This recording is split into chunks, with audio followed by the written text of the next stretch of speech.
All right. Good afternoon, dear artists. So, based on the last video I dropped on pricing, a lot of question has come in. Some artists, some visual artists, imagine artists have been like, "Oh, my prices are within the range that you mentioned, talking about pricing, but I still don't get sales. I still don't get invited to exhibitions. What can be the problem?" So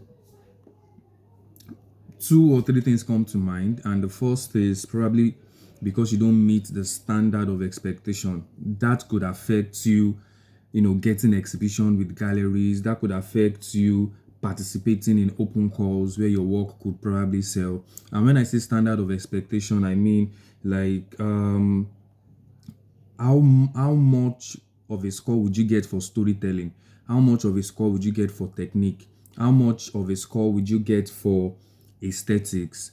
How much of a score would you get for usage of materials, right? So this falls under standard of expectation and more. And another thing that I feel can affect you not selling, even when your prices are within the range that I have mentioned, or even when sometimes you even intentionally put your prices below the range that I've mentioned for the different sizes. One of the other things that can happen when you've ticked all of these boxes is the fact that you're everywhere, your work is everywhere. In a year you're the one doing 5, 10 exhibitions.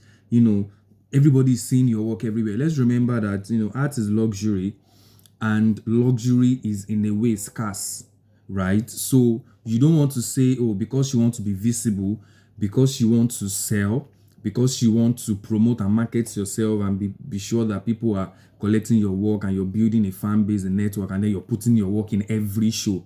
Left to me, I feel like imagine visual artists should not do more than 3 indigenous shows in a year and 3 international shows in a year. That's six, right? So at the point when your work now become highly in demand, then you can now increase it beyond that, because at least there's a market for it. So people even reach you. You're not the one applying. You're not the one submitting proposals for exhibition. Look at master artists like Abiodun Olako, master artists like Duke Asidire. How many exhibitions, even these masters who have access, who galleries reach out in and out, how many exhibitions do they do? Is once or twice in a year. They don't do solo exhibitions every year. So these are some of the mistakes that imagine artists make, that even when their prices are not far-fetched, they still don't sell and they still don't get opportunities.